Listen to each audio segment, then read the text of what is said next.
What's good, everybody? Welcome back to another episode of the Celtics Chronicle with a new rotating co-host, Mr. Gary Webster, lifelong Celtics fan, 18-year season ticket holder, and former member of the Section 5 podcast. I've known Gary since very early in my content creation time. He's now a free agent, so I'm really glad to bring him into the Celtics Chronicle. Gary, man, you was at the game last night. How you feeling? Feeling good, man. Free agent, no second apron, no salary cap. You can sign me. Adams, good being on with you, man. I had hopped on with you very early on when we were doing Section 5. It's really good to see you sticking with it and growing. Thanks for having me on. But yeah, 18 years, man. 18 years as season ticket member. Right after the 2008, 2009. Sorry, 07, 08 is when I got tickets. Right after that, there was a little bit of a wait list, as you can imagine, when the Celtics signed KG and Ray Allen. But I was able to work my way from the balcony down to Section 5. Thus, we launched the blog and the podcast. Now I'm happy to be in Section 20, pretty close to press row. Press row is in Section 19, so I get a good view of the press from there. But I was at the game last night, man, and it was a great time. I went with my boy Adam, my homeboy Adam, who's been partnering up with me for a while, as far as the season tickets go. But good to see the Celtics get a win. I know you were a little skeptical before the game. I was very skeptical before the game. And then I think I texted you during the game that it was looking like an all NBA performance from Jaylen Brown last night. You did. So I have a rule when I know I'm not, even if a game's on, if I know that I won't stay awake till the end of the game, I won't watch the game, right? I like to I want to ride the whole roller coaster, and I don't want to have to get off halfway and kind of come back to it when the emotion's out of it. So I usually turn all of the scores off on League Pass. I mute all of my notifications, Twitter, Instagram. They just all get shut down. And then I'll try and come into it and watch it blind the next morning before I check socials. So when you message me that, I'm like, right, I'm falling to sleep anyway. But if I reply, I'm going to want to know the score. And then that's kind of, I'm going to be able to guess based on the time whereabout we are in the game. So I was like, man, you can have an all NBA performance and still lose. So I'm like, I can still go to sleep and not know where we're at right now. So I was cool with that. But man, that game was something else, man. They played really, really well. Yeah, they did. And, going into that game, even before the game, I was listening to a good old Boston sports talk radio, and the Vultures were definitely circling. Celtics were 0-3. They won a game. It was against New Orleans. And the whole discussion in talk radio yesterday was, is Jaylen Brown the guy, or are Jaylen Brown, Derrick Rose, Payton Pritchard? Is everyone getting exposed this year? And they sort of like to use, they're very good at a little bit of reverse psychology where it's like, okay, Celtics fans, you guys have talked these guys up. You guys talked these guys up for 3, 4, 5 years. Jaylen Brown's one of the top 15 players in the year, and top 15 players in the league, and Payton Pritchard, 6th man of the year, and Derek White, Olympian. Well, now's their opportunity to show what they have, and you guys got off to an 0-3 start, and we don't want to hear any excuses. And so today, they were very much setting the tone for a Celtics loss last night against a good team in Cleveland. And the opposite happened. I have not listened to talk radio today. Unfortunately, I couldn't wait to hear what they were going to say. But Jaylen Brown silenced a lot of the critics, at least for tonight or a night. Yeah, and I think that it's all about context, right? It's all about understanding that even if Jaylen Brown is a top 15 guy, I have him top 20, just to put that out there. Even if he's a top 15, top 20 guy, you still need talent around you to be successful. There's no point being like, oh, well, Jaylen Brown's top 20, but he can't win as a first option because this team's losing.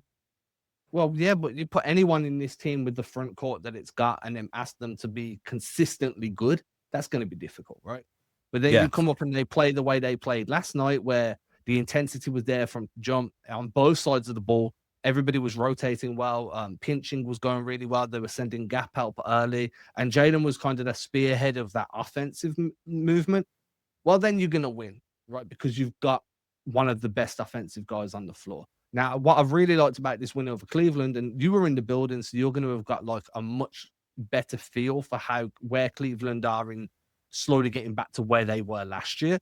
But what I liked about it was they were pretty much at full health. Do you know what I mean? I know Mitchell's been dealing with some struggles early in the year, but Mobley's on the floor, Jarrett Allen's on the floor. I wrote about this in my newsletter earlier today. It was like being able to win and win the rebounding battle when you've got two giants up against you. Like that's a Yeah. win in Yeah. itself. Like, I don't even care if you lost. If you won that rebounding battle, that's a win to me. So I was like, yo, there was a lot of good stuff to take away. Yeah, I did actually throw a double-double for Evan Mobley and Jarrett Allen into my parlay last night, thinking that the Celtics were gonna get abused.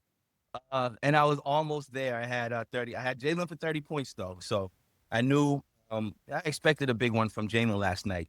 And what you said in the beginning about it's a different team, the front court that Jaylen Brown has, getting off to a slow start. You and I and every logical person understands that. But we're talking about talk radio. And so their whole angle was Jaylen Brown, we don't want any excuses. And if you do want to cover for Jaylen Brown, well, let's just take a look at Joe Mazzulla, because how come he isn't maximizing the talent? I think it is a fair point to say that this should be a playoff team and they should be above 500. I think they do have the talent, especially in the East, to stay there. And so it was sort of an early litmus test for the Celtics.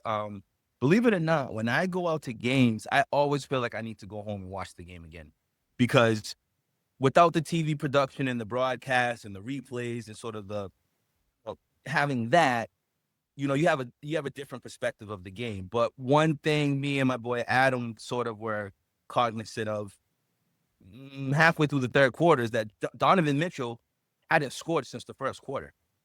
I believe Donovan Mitchell had 15 points in the first quarter and didn't score the rest of the game. And there weren't a ton of rebounds to be had early in the early going of the game. And I think first quarter, both teams were shooting above 50%. And having Josh Minott out there, Nehemiah Queta boxing out, making a few more shots. I think it's a combination of things. I'm sure Joe Mazzulla would say rebounding doesn't end or begin when the shot goes up. Yeah, I mean, they won the box out battle, which was impressive to me because I thought that was an area they haven't really done too well at to begin the season. I did want to question, you say that you've got them as above a 0.500 team, you've got them as a playoff team.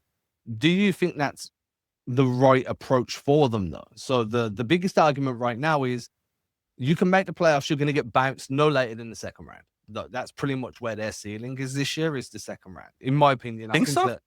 Yeah, I think so. I think that once you get into the postseason, it becomes more half-court based.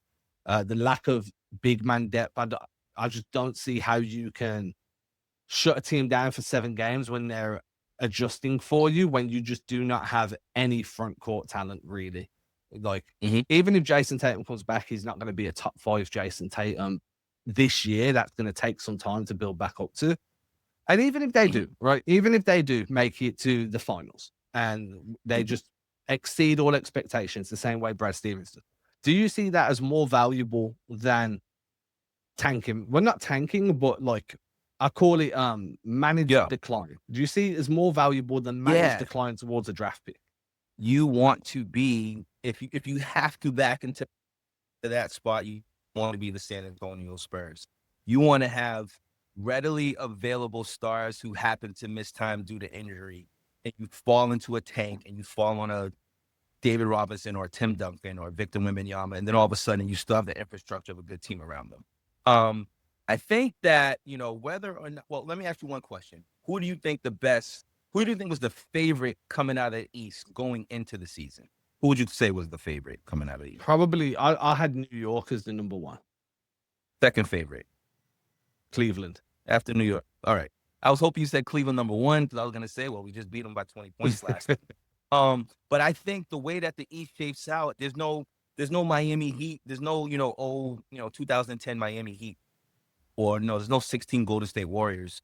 There's no 24 Boston Celtics in this conference. And so if you believe, even by your rank, is Jaylen Brown's 20 player, and Payton Pritchard could be 6th man of the year, and Anfernee Simons a potential 20-point per game scorer, and Derek White is the, ultimate glue guy, you have enough. You have weaknesses, but you have enough to make the playoffs. And I think at that point, you got a chance against anybody. I don't think you'd be considered the favorite at that point. And that's without Jayson Tatum. You get Jayson Tatum at 100%, which you will, because I don't think he'll come back at anything less than 100%. Matter of fact, Jayson Tatum's doing basketball activity right now in October. off a ruptured Achilles. And I don't think he's rushing it. I think he's on target. So he has quite a few months to get ready for games. There is a Jayson Tatum bobblehead night scheduled end of the season. Coincidentally, I have that game circled on my calendar. I imagine he might be playing on that one. But even if he's not, I think the Celtics can get out of the first round. Second round, I think, is where you said their ceiling is, but it could be injury. They could do an acquisition. The point is, I would play it out, especially with the way that the lottery odds have been smoothed out. There's no guarantees. And AJ, I don't want to pronounce his name wrong. He's from Brockton. He's right around the way. I should know how to pronounce his name, but I believe he might be coming out of Brigham Young next year. He ultimately is worth taking for, but the odds of getting that versus what you can build off of a winning season, building winning habits, like even just getting Josh Minott this year for sure. He got him on a 2-year minimum, right? Yeah, so I'll pull up his contract right now. Yeah, developing him on a 2-year minimum deal. I mean, developing players has to be the silver lining of this season. And you play to win and let sort of chips fall where they may. I don't believe in tanking at all. I think the NBA is the one league where tanking is the most direct route, but we're the team that tanked for Kevin Durant and fell to the 5th overall pick. So our luck in the lottery, but we're also the team that moved up and got Jayson Tatum in 2018. But I just moved down. They moved down and got Jayson Tatum. We hit the number one pick, at least in the lotto. So we hit the lotto. For sure. Yeah. We hit the lotto that year. As much as I feel like a Celtics fan, we did hit the lotto that year with the Nets pick, traded down for Jayson Tatum. But I don't think you even steer towards tanking at all. I think you got to be very cautious about keeping a winning environment there. And I think that's the hardest part, right? And this is the debate I've been having on the show for a while is, as much as the logic, you can create enough logic to be like, hey, if they lose, then you not celebrate it, but you can be okay with it, right? Because there's this potential of a decently high lottery pick. But I just think when you've got Joe Mazzulla, Derek White, Jaylen Brown, all these dudes that are just so used to being serial winners in the league, that I find it really difficult to believe that they're going to be okay with it. And like you said, that culture of winning, that's just as important. Just for a quick note on Minott, he signed a 2-year deal, but the second year is a team option. So the Celtics have to pick that option up, obviously. And this is what gets me as well. Like when you're retooling like this, guys like Minott are super valuable because you get them cheap and then you try and develop them and you want them to outplay that role. But then you're in a really weird spot, right? Because you've got to pay them to keep them there long term. That's fine. But the idea then becomes you want 2 or 3 of these dudes to pop over the next few years. So then you can put them on bigger deals and use them in a trade to go and get a star. Like not all of the dudes that pop right now are going to be dudes that are part of that championship rotate. I think Minott will be, but like say Garza pops, which he's showing signs of being like a valuable bench big. I think that's going to be his absolute ceiling anyway. But if he pops and you sign him onto a bigger deal, the idea is hopefully you package him and go and get an actual star. Yeah, that's absolutely. Prior to trading for Derek White, I felt like the Celtics were in a position where they needed that was when we had Grant Williams, Romeo Langford, Aaron Nesmith, Payton Pritchard. I'm missing one guy, Robert Williams, I believe. I'm like, we need 4 of those 5 to become starter on any team level players, whether they're on the Celtics or whether they're a trade asset. It was important to develop guys into starter on any team level. And I think that's what you want to kind of see what you may have out of the season. I mean, going back to those years pre-Derek White, we weren't, the championship. We didn't have a championship under our belt. So obviously, there's only so low that we're going to go in terms of taking a step back to take a step forward because you do have 2 champions, a bunch of champions on this roster. But if Josh Minott can become that, even if it's just not, I mean, he seems to already be a starter on this going forward. I don't know if there's been any coincidence that the rebound battle has gone our way since he's been in the starting lineup. But his development, I think, will be a success coming out of the season no matter what. And if Jayson Tatum comes back. Imagine if we had him last year. That would have been a nice piece to have on the team last year. But yeah, and then the last time, we we went into, trying to get lottery balls. This was Brad Stevens. I think Brad Stevens' first year. We had just traded KG, Paul Pierce, and we were in the garden chanting draft picks. Instead of defense, we were chanting draft picks. It was like we were all in on the tank in 2014, 2015, the early Marcus Smart years. But this year, we have those stars that you're usually trying to get to tank. And I just think it's important to maintain the culture. And a first round pick is a valuable asset, sort of no matter where you're selecting, especially with Stevens there. If we believe in him, his ability to draft. The drafts are so deep these days, too. You can find so many good players. I mentioned the Spurs earlier, but it felt like only the Spurs could find guys in the 20s, late lottery. And now, you can find, Jokic was a second round pick. You can find really, really good talent deep into the draft where the odds of hitting in the lottery are so low. The cost benefit of tanking and throwing away your season. Hey, some teams are just bad enough to just lose all the time anyways. They don't have to tank. But the Celtics, I think they need to continue building because when Jayson Tatum comes back, you want to be in the position to possibly be dangerous in the East. Yeah, for sure. I think talking like with the Tatum part, I'm wondering, how long do you expect that ramp up to be from when he comes back to when he's Jayson freaking Tatum? Because I've got it at 6 months. I was going to say it's 5 months I think it's 6 months until Jayson Tatum bobblehead night. So I think the ramp up's happening now. He was at the game last night. I joked around like, I don't see Tatum tonight. I think he had enough of this. No, Tatum was at the game last night. He's engaged. Because once he's cleared, he still needs to get back up to basket. But like that's when the ramp for me, that's being medically cleared is when the ramp up actually begins. It's not so much about the fitness; it's about the on-court skill, like getting back to being Jayson freaking Tatum. Yeah, and the most encouraging side to me is it seems like the mental hurdle isn't there for him.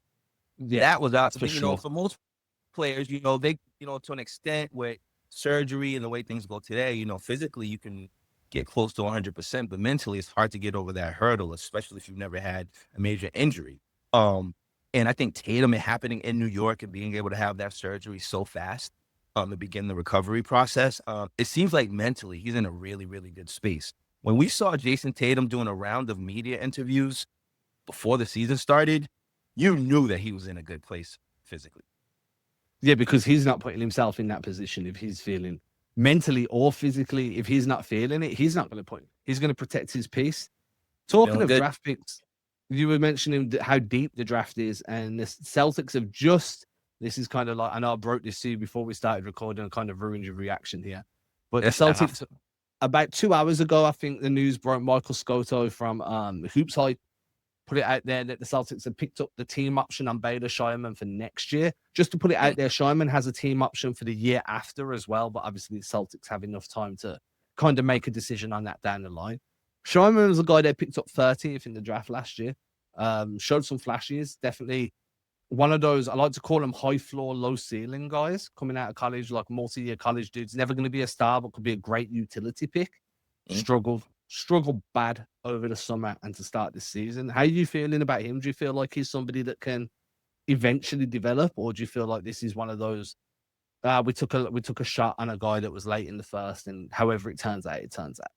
Yeah, getting a high floor guy at that stage in the draft is all you really, could hope for. You want a guy that can be solid, a rotational piece, can help you win. I love to call certain guys elite glue guys. And I think that is sort of the hope for Scheierman, to be an elite glue guy. Derek White was an elite glue guy who sort of made a star turn, being with the Celtics. But I was a big Scheierman fan. I think I might have been convinced after like his first summer league game that he might start for us last year. And his development, I think, has been, a little bit delayed. Especially now you have Minott emerging. I think the thought was also for him to maybe, replace Sam Hauser, who never got dealt this summer. I think we all expected Sam Hauser to get dealt as a casualty of the second apron, but Sam Hauser's still on the team. You have Josh Minott. You just drafted Hugo Gonzalez. And so it's a bit of a, Scheierman's going to have to find his way this season on the team, find his role, work, starting with he's good at, and just basically, starting on the defensive end to get some minutes in the rotation. But in terms of the signing, I think he's definitely worth investing in, further developing. I like the signing, all cap implications and all that aside. I like Shyman as a piece. I like the tools that he has. I like what he could, in theory, bring to the team, but he has to convince Joe Mazzulla that he can put that into practice on the court.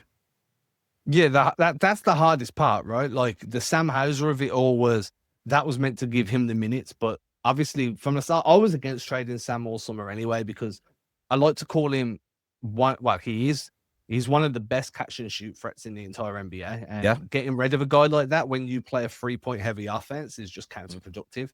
But the idea was, as you said, to kind of if Hauser moves on, then Shyman can step into that role. Right now, his shot just looks like it's a bit too quick for him. It feels like he's a bit sped up. And we're not seeing enough of him on ball, right? Like one of his best skill sets is his ability to create for everyone else. Yeah. Passing, we saw some nice passes from him towards the end of last season. Couple of little rondo moves that kind of shone at times. And I think that if you give him an opportunity there, then it could make sense. I wouldn't be surprised if we see him get sent down to Maine for a while just to try and rebuild some confidence because he definitely looks like he's playing without any confidence right now. Yeah, he could use that, but no one has to claim that they're sacrificing this year. I feel like in the past, everybody felt like they had to sacrifice. They had to sacrifice, for the greater of the team. And I think this year it's more like show and prove. Like you have to get out there and you have an opportunity to show it in the NBA. Like he doesn't have to go down to the G League to sort of get acclimated. He almost needs to do that here. I think ultimately they might send him down there for him to get that if it's not happening here. But he does. It seems like he has the opportunity to make it happen. It's probably not translating as much in practice as Mazzulla wants to, so it's not translating onto the court. But Mazzulla's also been very much playing around with these lineups. You have Hugo Gonzalez starting, and then he's the DNP coach's decision the next game. Josh Minott, the inverse of that. It seemed, Chris Boucher, I don't think he played last night. Yeah, he didn't. So, Jaylen touched on this, but they're trying to find it right now. The right grouping, the right combinations, and the controlled environment that is practice or camp, leading up to the preseason in the start of the season, that's only so telling until you actually start playing the real games. Then you get exposed a little bit, your weaknesses get exploited, and then you got to start tinkering with the lineup. So, I think it's more important with how he finishes this season, Bayless Shyman, than how he starts. That's fair. Particularly if, we are, 6 seed or above, or even if we're in the play-in, he's going to need a role. I think if he has a role, if he's good enough to earn some rotational minutes, I think it helps the team. Yeah, I think, you've kind of articulated it perfectly where it's, if he's good enough to earn a role, then that means he's shown some improvement. And at which point I think he can be very valuable.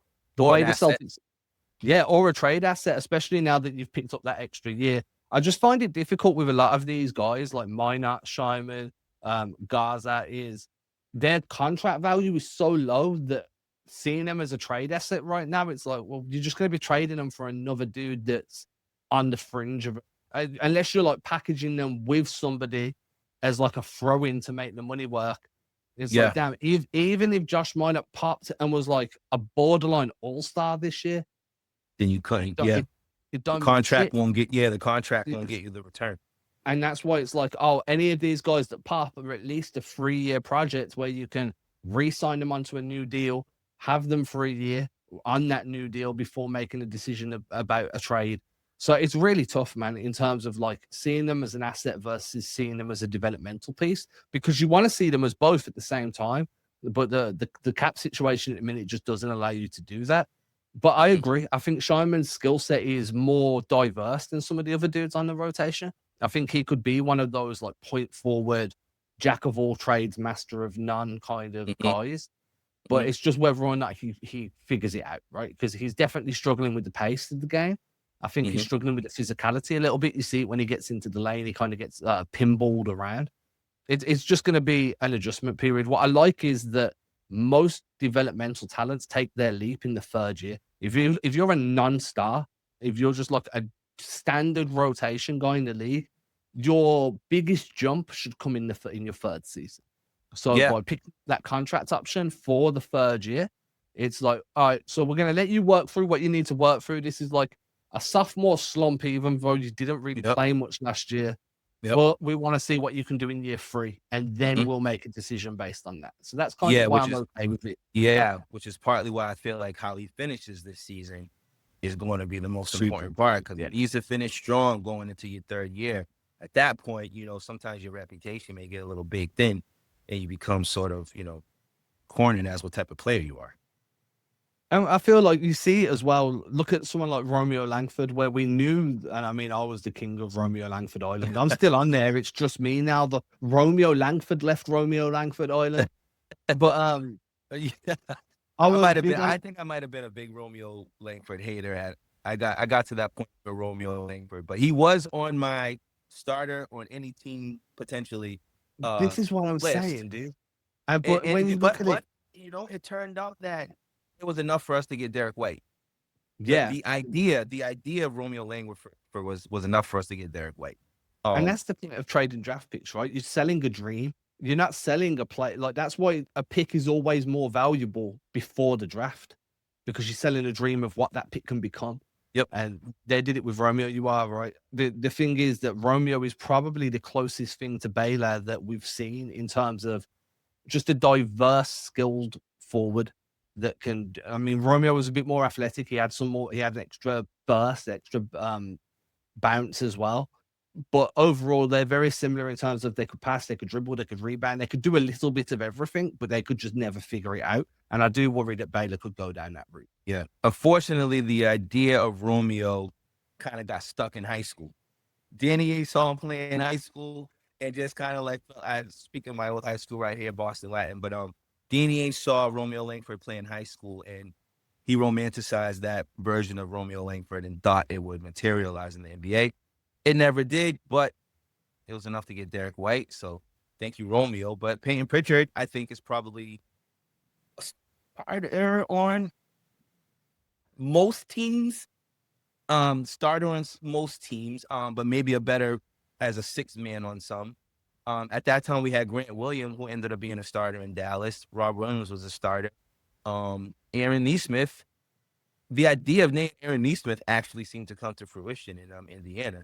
He's a starter there, and I think he'd be a starter on any team. And so the potential of these guys to break out is there. You got to see what you have this season. Even more of a reason why you don't want to try to go for the tank whatsoever, I don't think. I'm in section 20. Brad Stevens' suite is actually like, when I look up to my left, Brad Stevens is right up there.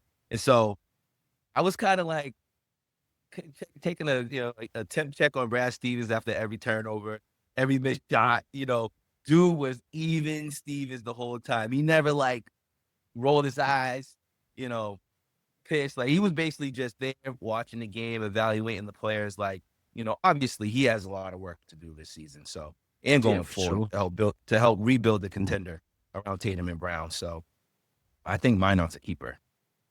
Here's the last one I've got for you for today. You mentioned you think Pritchard could start, and almost, you said almost, so we'll make sure we get it right. Almost any team in the league. I don't disagree, but he's struggling right now. Him and Derek White as a backcourt are struggling pretty bad there. 3-point percentage between each other's rough. Part of that's down to I wouldn't say limited, but different type of spacing that's on the floor, the pace Yeah. as well. A Yeah. lot of the actions Boston are running now are coming off of cutbacks. So a lot of split actions, a lot of stagger actions on the weak side, looking to swing it over, coming off flares and stuff.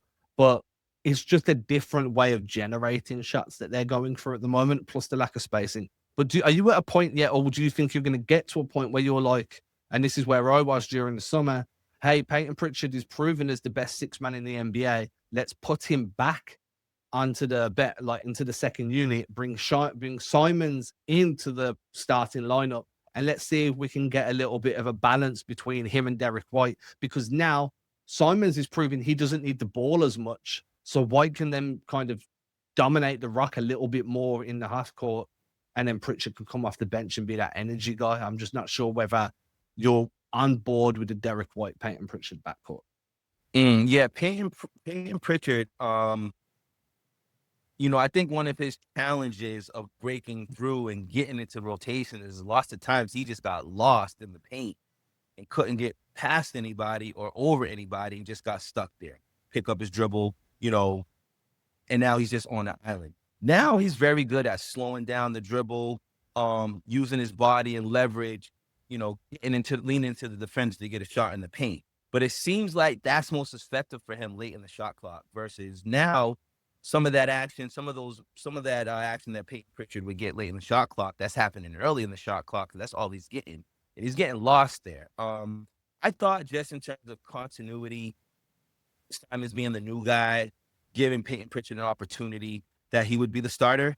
And he seemed to sort of be very happy to let anybody know over the summer that he would be coming out as the starter. But Anfernee Simons, on paper, I think he should be the starter. Going into the season, I kind of co-signed with Missoula that I felt like Payton Pritchard would and should be the starter. But it seems like, Simons may provide a better dynamic off the ball with the starters than Pritchard. Unless it's catch and shoot three, most of Pritchard's action is going to be with the ball in his hand. Even the game winning the shot against what was it? Game 2 was against Detroit. That Pritchard got the last shot. I'm sorry, forgive me what team it was, but Jaylen Brown didn't take the last shot that game. Pritchard had, I think it was the design. Wasn't that Philly? Wasn't it game 1? I was there too. It was 5 games in. It feels like that. Feels like forever. It might have been Philly. It might have been Detroit. I remember speaking about it. But he kind of got lost in the trees down there too. And so I think, I don't have the answer to that specifically, but I imagine you will see Anfernee Simons in the lineup at some point early on in the season.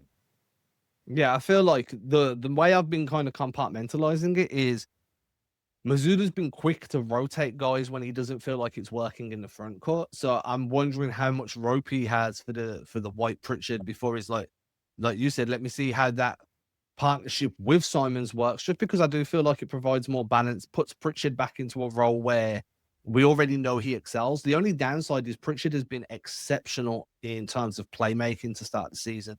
His numbers across the board are okay. Actually, it's just the efficiency. It's like 5.3 rebounds, 5.3 assists around that line. And then, like 8 to 12 points a game. Like the numbers are actually solid. It's just the efficiency it's taking to create that, or the lack of efficiency. Yeah. Derek White's exactly the same. Yeah, I mean, without knowing the usage rates and the advanced, analytics, it just seems like things get bogged down. I know you got it. I think things get bogged down. It seems like there's more. It seems like Payton Pritchard just averages a lot of dribbles. It just seems like it just takes a lot of dribbles, a lot of work to get a tough shot in the weeds where he's, dipping his shoulder into the defender. He'll get hot from 3 here and there. Very, very underrated rebounder. Payton Pritchard +4 rebounds on FanDuel is my go-to every game. But Payton Pritchard he's a very underrated rebounder. I think he might have been leading the team in rebounding for a little bit. Prior to he was. He was? Okay, yeah. So he was like second, top 2. Yeah, and he goes after it too. He goes after it. He's in there trying to get the rebounds. He's in the weeds for the rebound the same way he's in the weeds trying to get a shot up in the paint.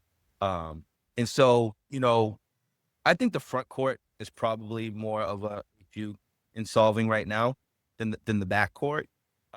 But it's a little bit. This team reminds me of like the Tommy Heinsohn, Mike Gorman, broadcast team era Celtics, where we weren't really star-laden. Prior to JB and JT, I think Isaiah Thomas might have been our biggest star in a while. I mean, aside from the Al Horford signing, so superstars on the level of Jayson Brown, Jayson Tatum, and Jaylen Brown. Jayson Brown would be nice. Jaylen Brown and Jayson Tatum, superstars on that level. I'm still not used to it. I can't even get the words out of my mouth. But watching this team this season, you're not going into it as the favorites in every single game and just wondering, how are we gonna mess it up? Every game is really like a game within a game. It's fun to watch. It was, the Garden was rocking last night for a Wednesday night in Game 5 of the season, sold out. It's fun to almost have a team that has to go out there and earn it every night and just kind of enjoy the basketball and get to talk about the outcome later, as opposed to, we're already looking ahead into the playoffs and this is going to be a championship team, and are they peaking too soon? Those are the conversations that we're having with, the rosters in, the previous years. But this year, it's almost like the regular season's a bit more meaningful. And you can take it day by day, game by team, adjust the lineups, adjust the offensive philosophy, adjust the defensive rebounding strategy. And for me as a basketball fan, it's good. It's kind of nice to be back in my comfort zone as like an underdog Celtic. Yeah, they were the best teams as well, right? Over the last like decade or so, those Yeah. underdog teams. And And, like, go ahead, go ahead. and sorry, I was gonna say even over the last, especially when we went all in with Porzingis and Holiday, the best games of the year have always been like a random Wednesday night in January against the Jazz that didn't go, it ended up going to overtime. Like those are always the best games, the best experiences for me. Just it's the average night, not always against the Warriors or the Lakers and this and that. Just the average basketball night where some guy you're not expecting is gonna emerge.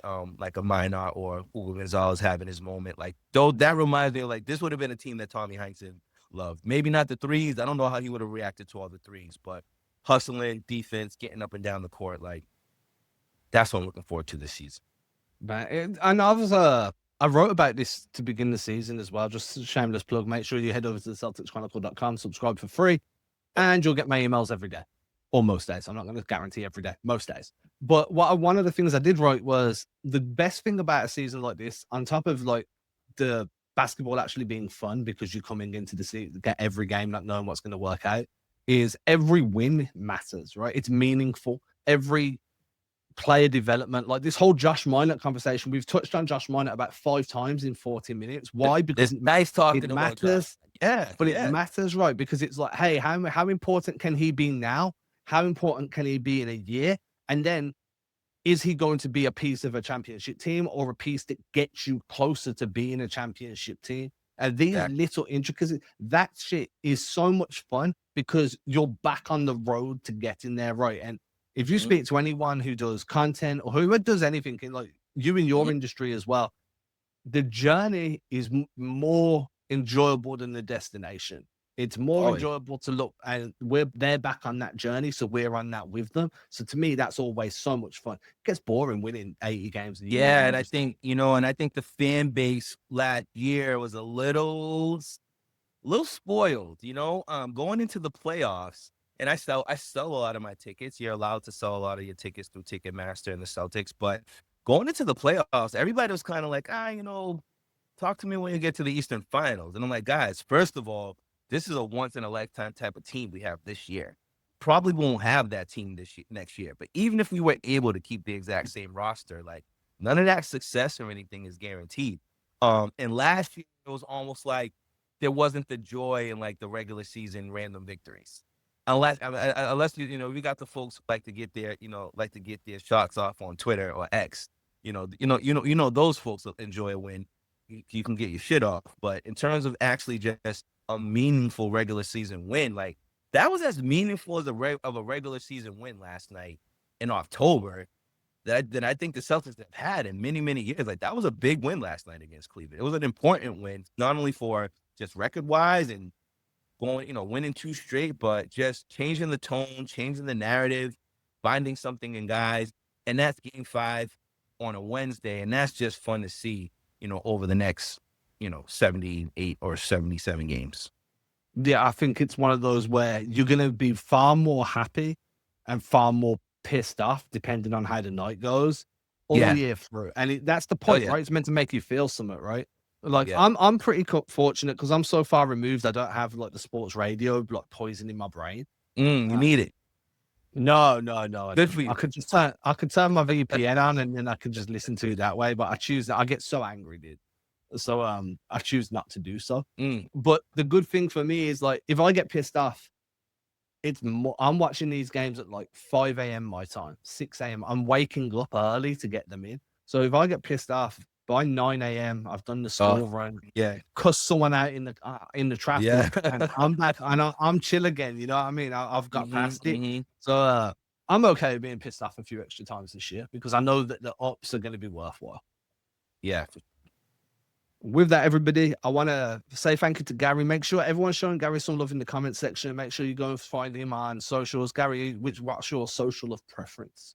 On X, I'm at GJ Webster 1, aka 2 Cents Hardaway. That's me. You can find me there. And make sure you're showing Gary love. We're going to be Gary's going to be on here at least once a week with me. He'll be joining the rotation along with our boy Wayne and our boy Billy. I need to be better at putting some solo stuff out. I want some every day. I'll get there. Make sure you like, make sure you subscribe, make sure you show some love. If you're listening on any audio platform, make sure you leave a nice review, 5 stars. If you're not going to leave 5 stars, don't do it. If you don't have nothing nice to say, don't say it at all. Yeah. We'll catch you later. Everybody, deuces.